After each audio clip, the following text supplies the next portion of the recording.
Com base no artigo 121 do Regimento Interno, incluo extra-pauta o seguinte projeto para que possamos apreciar. O projeto de lei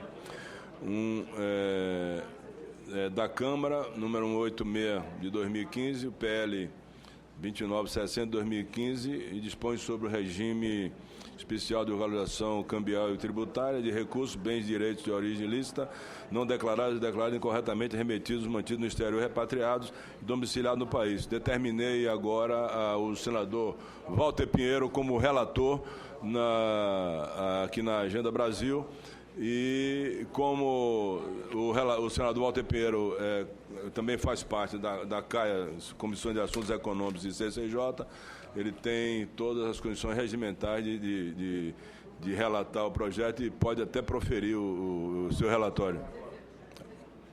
Vossa Excelência tem a palavra, senador Walter Pinheiro.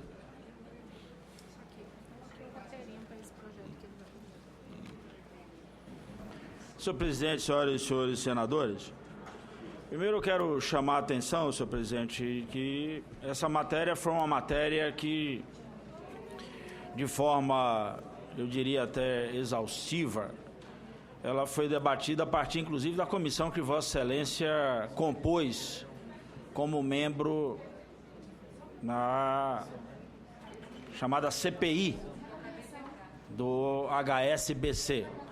Então, é uma matéria que até derivou muito desse debate e que teve a participação expressiva de diversos segmentos da sociedade e do parlamento aqui em particular.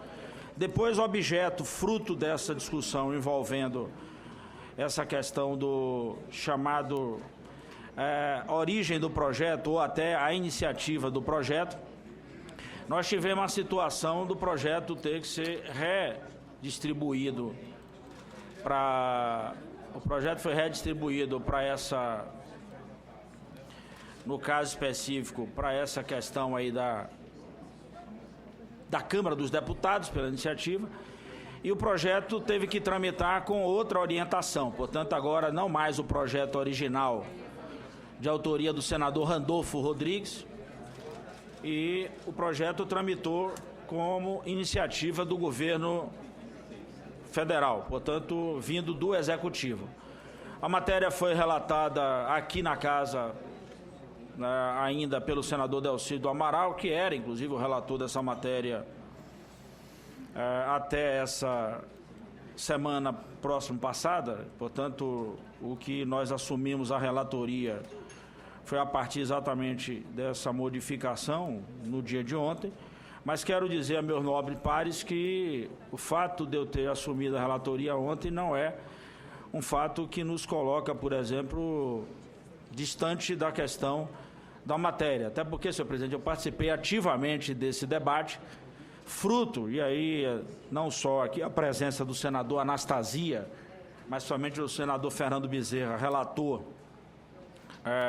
matérias, no nosso pacto federativo, na comissão, e nós fizemos questão de associar essa matéria a uma importante matéria que é a questão da unificação do ICMS. Essa matéria foi vista, inclusive, como uma fonte de receita para alimentar dois outros importantes fundos, o Fundo de Compensação de Perdas e o Fundo de Desenvolvimento Regional, por assim podemos chamar de forma muito enfática. E na medida que essa matéria foi tratada dessa maneira, nós tivemos a possibilidade efetiva de associar isso a uma terceira matéria, já que nós tínhamos na Casa tramitando o processo eu diria até de identificação com a MP que veio para essa casa, mas fruto de um debate tanto na Comissão de Desenvolvimento quanto na comissão do Pacto Federativo, nós tivemos a oportunidade de tratar dessa matéria, entendendo que não caberia, por medida provisória, a constituição de um fundo. A partir disso, negociamos com as lideranças a constituição de uma emenda à Constituição que pudesse, inclusive, abrigar esses recursos e, ao mesmo tempo, promover a distribuição desses recursos para a chamada tarefa de, primeiro, cumprir a parcela expressiva de compensação de perdas e, ao mesmo tempo, fazer a cobertura para os estados do Norte, Nordeste e Centro-Oeste, no que diz respeito à questão principal, que é o atendimento do desenvolvimento de cada região, particularmente do Norte, Nordeste e Centro-Oeste. A matéria veio da Câmara dos Deputados com diversas modificações do seu contexto original, entre elas, inclusive, essa modificação que tem a ver com o fundo.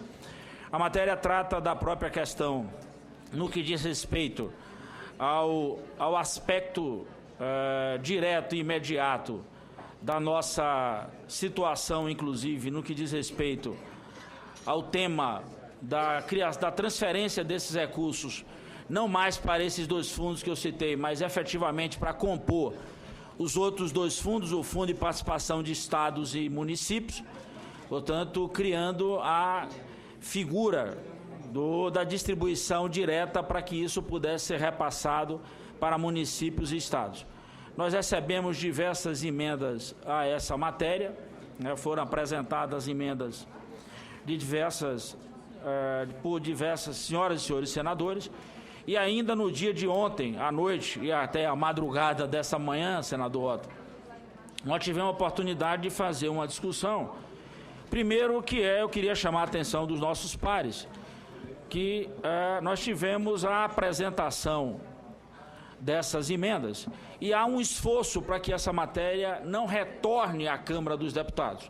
Portanto, a iniciativa é a iniciativa não de negação das emendas, mas na expectativa de que nós possamos, de certa forma, dar uma certa celeridade a esse processo, permitindo, assim, que essa matéria pudesse voltar para o chamado curso natural que se pretendia, que é a agilidade no processamento dessa matéria para, ainda no ano de 2015, nós temos a oportunidade dessa matéria. Então, portanto, foi uma matéria que tramitou com urgência.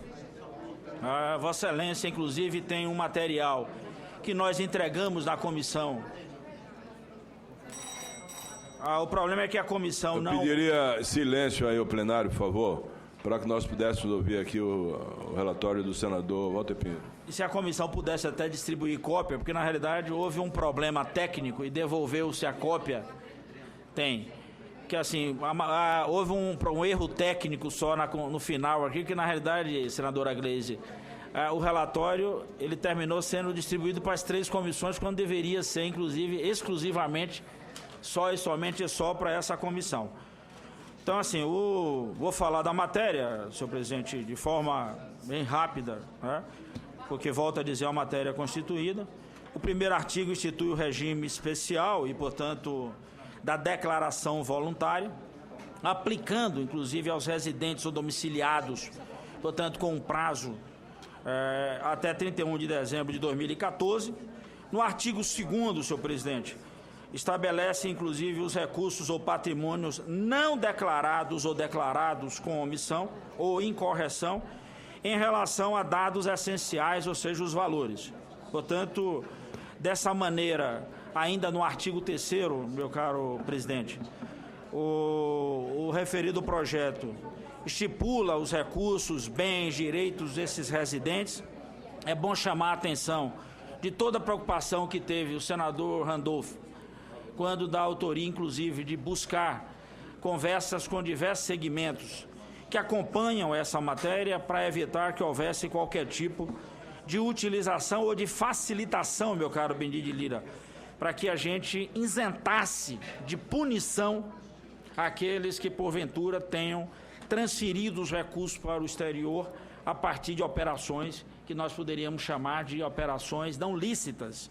E, portanto, a regularização, ela dar-se-á levando em consideração essa exigência, portanto, que trata do caput. Nesse sentido, senhor presidente, nós fizemos algumas alterações do ponto de vista redacional para permitir, inclusive, o posterior ajuste e até, senador Fernando Bezerra, a provável junção dessa matéria com a outra matéria que eu julgo de suma importância, que é a emenda à Constituição, assim como também a resolução. né, que trata da unificação das alíquotas, portanto, um processo posterior. Mas eu quero chamar a atenção de que o fato dessa questão, dessa matéria ser orientadora até para a definição dessa quantidade de recursos para poder orientar exatamente o surgimento de duas outras matérias que poderiam possibilitar no país, de uma vez por todas, o ajuste de uma das áreas mais sensíveis nesse debate de reforma tributária, que é exatamente a questão da unificação do ICMS. E aí nós fizemos essas questões, e eu quero chamar a atenção aqui de alguns pontos do projeto, e que tem a ver, inclusive, com o benefício da pessoa jurídica que estiver vinculado, e, portanto, eu acho que é importante tratar dessa matéria. O inciso 1º, no artigo 1º, e, portanto, também, o item 1, perdão, no artigo 1º e nos incisos restantes, ele trata exatamente dessa questão da sonegação e da contribuição previdenciária.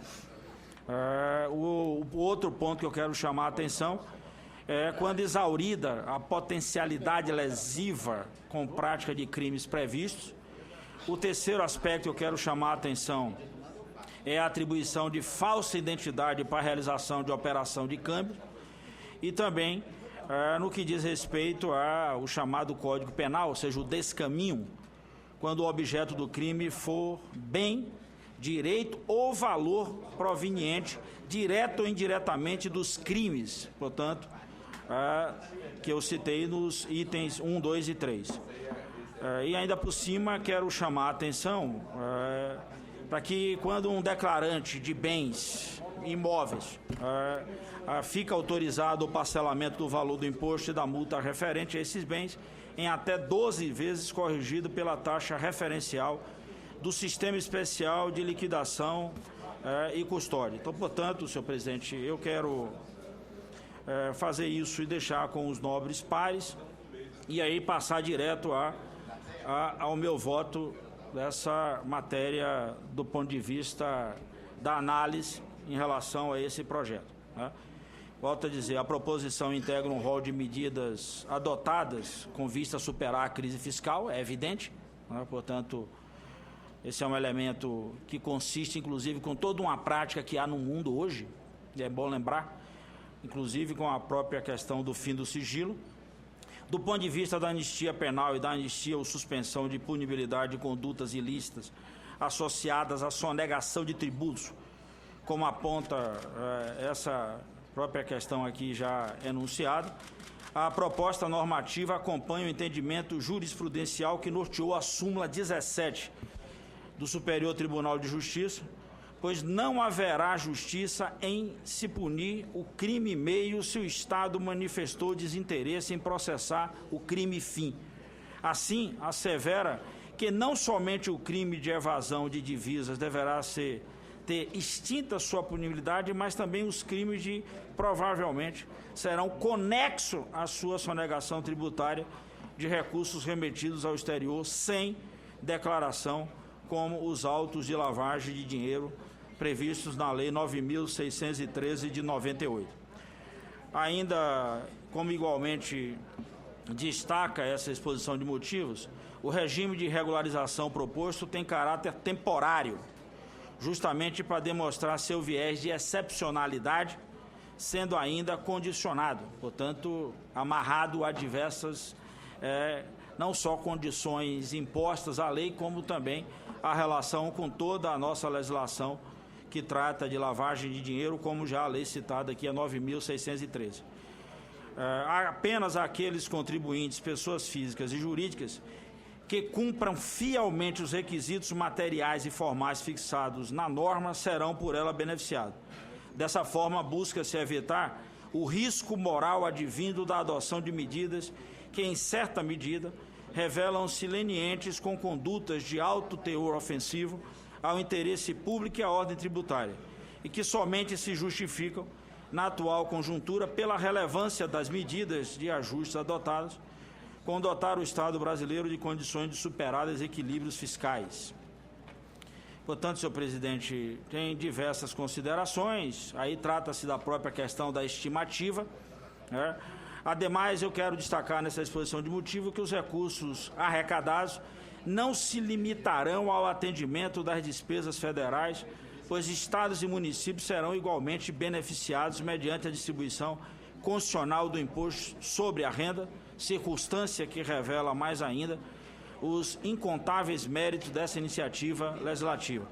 Lembrando aos senhores e senhores senadores que a composição dos fundos ela é uma composição... Senador Walter Pinheiro, nessa divisão do bolo, Vossa Excelência poderia definir quanto caberá aos municípios, aos estados e à federação?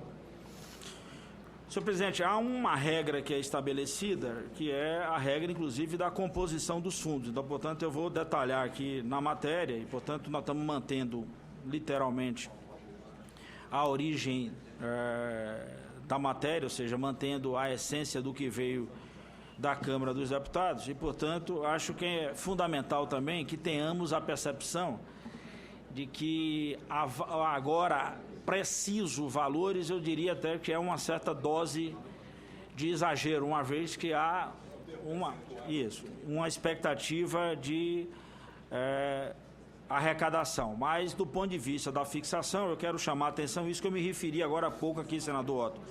As regras para a transferência, por exemplo, são regras que são estabelecidas até na própria regra dos fundos constitucionais. Então, portanto, mesmo a parcela destinada aos fundos, essa parcela, ela obrigatoriamente, a parcela do imposto de renda, automaticamente, essa parcela será repassada com os percentuais que já são definidos para os fundos. E ainda por cima, quero chamar a atenção de que desse total que Vossa Excelência tanto reclama, muita gente faz estimativa, mas a proposta final apresentada na Câmara dos Deputados fixou em 30%, portanto, do bolo, que antes estava em 17,5%.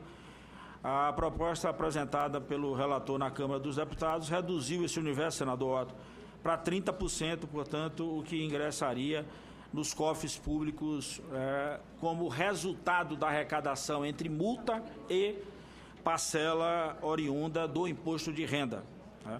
Então, nós recebemos aqui diversas emendas, como do senador Álvaro Dias, do senador, inclusive, a Anastasia, que inclui a titularidade e a origem dos bens entre as informações prestadas. Então, é uma matéria que eu julgo importante, mas eu acho que é fundamental que a gente tenha a capacidade de entender essa necessidade de brevidade da matéria e, portanto, por isso, senhoras e senhores senadores, eu optei por fazer o acolhimento da matéria, assim como ela veio da Câmara dos Deputados. E aí fiz as alterações ao artigo 6º, a primeira redação dessa matéria, que está aí entregue às senhoras e senhores deputados, só uma redação, só mudanças na redação. A segunda ao artigo 8º, principalmente tratando do valor do imposto apurado à multa, a incidência, a arrecadação decorrente, e, portanto, diante desse exposto aí, eu opto pela aprovação da matéria com essas emendas de redação que apresento aqui agora à comissão. E as emendas de redação são as seguintes: no artigo 6º, para fim do disposto dessa matéria, decorre exatamente a questão da base de cálculo de tributos e assim detalhada com seus percentuais, senador Otto Alencar, assim como também a emenda de redação número 28, aqui apresentada, que sobre o valor do imposto apurado, a arrecadação decorrente e a competência da Receita Federal do Brasil na administração das atividades relacionadas à operacionalização, cobrança e restituição e a fiscalização de multa de que trata esse artigo. É esse o nosso parecer pela aprovação da matéria. Em discussão, para discutir o nobre senador Antônio Anastasia. Muito obrigado, presidente. Primeiro quero cumprimentar o senador Walter Pinheiro pelo seu relatório, como, aliás, tudo de sua lavra é de excelente qualidade. O tema é um tema extremamente complexo e polêmico, como sabemos. O projeto que foi apresentado pelo Executivo, a meu juízo, foi até aperfeiçoado em alguns aspectos na Câmara dos Deputados, e o texto que veio à apreciação do Senado, de fato, merece a discussão e, evidentemente, seu debate. É um tema que, inclusive, divide parlamentares, inclusive da oposição, alguns a favor, outros contra, em razão da sua complexidade. Eu, pessoalmente, como mencionou o senador Walter, tinha feito uma emenda que tratava da questão da origem, que o meu temor sempre é a questão da origem. Eu, pessoalmente, não sou contra a repatriação, acho que é positivo na medida que ingressa o recurso, mas tão somente aqueles que, de fato, tenham uma origem negocial lícita e cujo, entre aspas, o crime cometido teria sido tão somente também, entre aspas, a evasão fiscal. Mas a metodologia adotada pelo relator adota uma plástica um pouco distinta, então, por isso mesmo, as emendas estão sendo rejeitadas. Talvez na discussão no plenário a matéria volte, portanto, a outras observações. Eu faço tão somente esses registros para permitir que, exatamente, que no plenário a discussão seja retomada. Senador ou senatora que queira discutir a matéria, eu declaro encerrada a discussão. Em votação, o relatório do nobre senador Walter Pinheiro. Aqueles que aprovam, permaneçam como se encontra. Aprovado o relatório do senador Walter Pinheiro, a matéria será encaminhada ao plenário. O item 4... Senhor presidente, tem uma matéria pedindo para que um pedido de urgência de diversos líderes para que essa matéria vá com urgência. Pois não. Vossa Excelência, então, pede urgência ao projeto. Pede a Fernando Bezerra, passando pelo PS. O senador Walter Pinheiro encaminhou aí já o pedido de urgência. Então, requeiro, nos termos do artigo 336, inciso 2, do combinado com o artigo 338, inciso 4 do Regimento do Senado Federal, estabelecido regime de urgência sobre o projeto de lei da Câmara 86 de 2015, apreciado pela sua Comissão Especial do Parlamento Nacional. Assina o senador Walter Pinheiro. O requerimento tem votação, aqueles que aprovam permaneçam com se encontram. Aprovado o requerimento de urgência, a matéria será encaminhada em regime de urgência ao plenário do Senado.